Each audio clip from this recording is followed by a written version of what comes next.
Surrounded by majestic mountains, a recreational jewel exists in central Utah, in close proximity to a large and burgeoning population center. As this population continues to grow, demands for recreational opportunities will increase as well.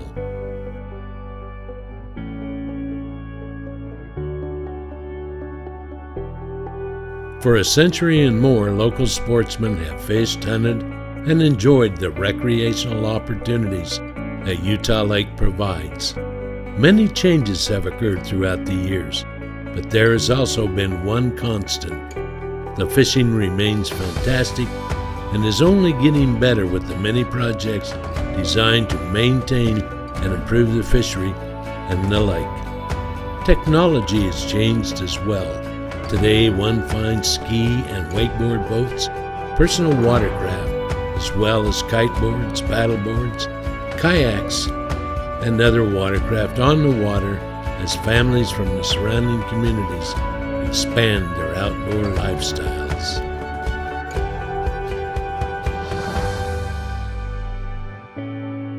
At 24 miles in length and nearly 13 miles wide, the lake is one of the largest freshwater lakes in the western U.S.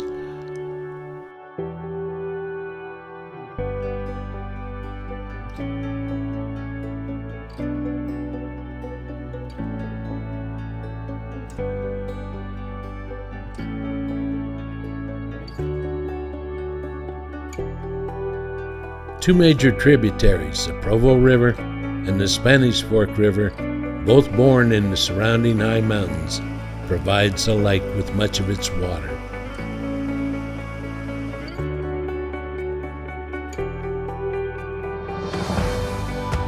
During the 1950s, with the general prosperity, many families bought a motorboat and learned to water ski on the lake. A tractor tire tube was a precursor to today's highly decorated inflatables that are pulled behind especially designed ski and wakeboard boats.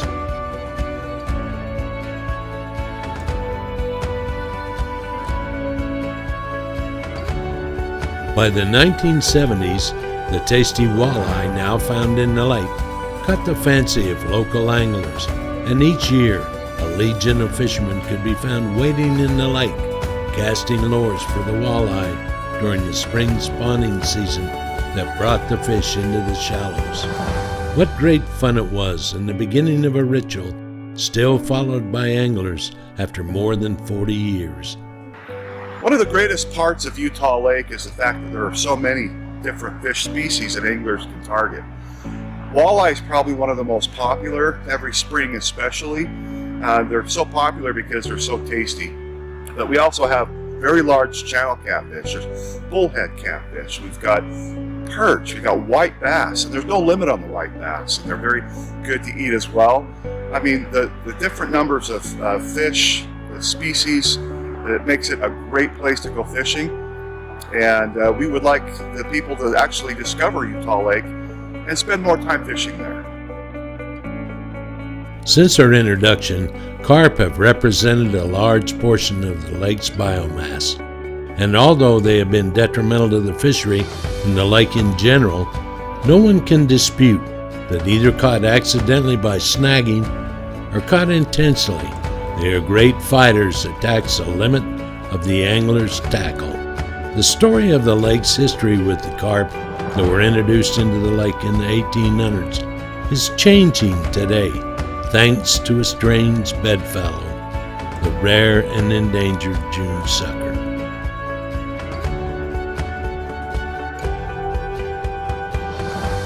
There are several non-native species in Utah Lake which have greatly affected June sucker, mainly common carp. And they affect June sucker by feeding on the vegetation that juveniles need to survive in the lake. They've really done a number on vegetation in Utah Lake, and it's made it really difficult for these fish to reproduce in the lake naturally. So what we've done in 2009, we started a carp removal program, and since 2009 we've removed about 25 million pounds of carp, and that has resulted in a biomass reduction of carp in Utah Lake of about 80%. And what that's done is it's brought back some of the vegetation beds in Utah Lake, which are critical. They're absolutely critical to our survival of juvenile June sucker. And that's ultimately what we think will bring the June sucker back. What will help it recover to where it's no longer in danger of extinction. The common carp is not the only invasive species that has been detrimental to the lake and the surrounding ecosystem.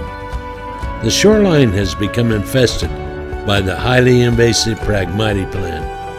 Hundreds of acres of wildlife habitat and water resources have been negatively impacted by this fast-growing plant. Utah County has been aggressive with their efforts to eliminate the Phragmite by spraying and then crushing the plant. Their efforts have been largely successful, but will require constant vigilance to keep these undesirable plants at bay. Through the years, many changes have been directed at improving the lake and the recreational opportunities. Marinas have been constructed around the lake to the benefit of boaters and anglers. Those efforts and more continue with harbor dredging and the continuing construction of family-oriented park facilities.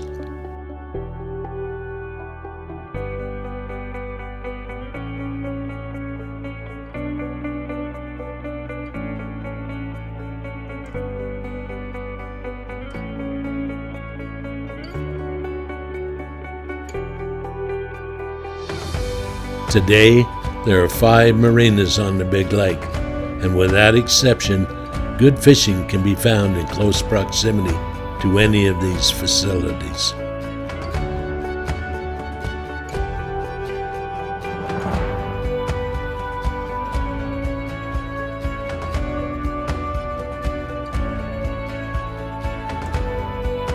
In addition to the walleye fishing, several other game species make fishing in Utah Lake an adventure for the angler. White bass schools are prolific and the population is healthy.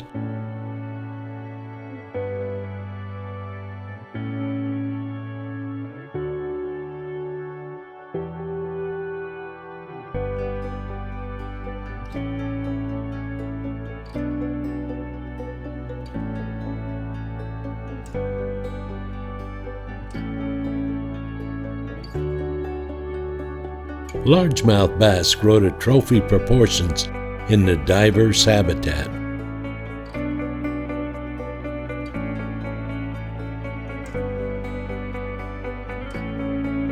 Arguably, the second most sought after species are the catfish. This hard fighting fish is found throughout the lake and are caught with any number of baits.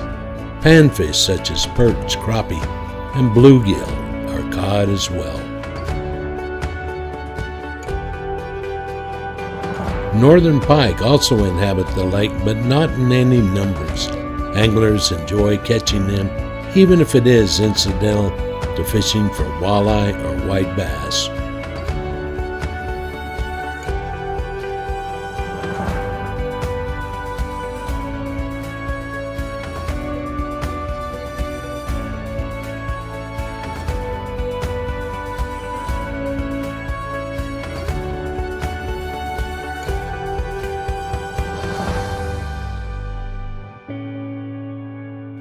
With its abundance of sport fish year-round, as well as other boating opportunities across the lake, it becomes apparent why more and more of Utah's families are taking advantage of the lake's camping, boating, fishing, and many other activities at the marinas and along the shoreline.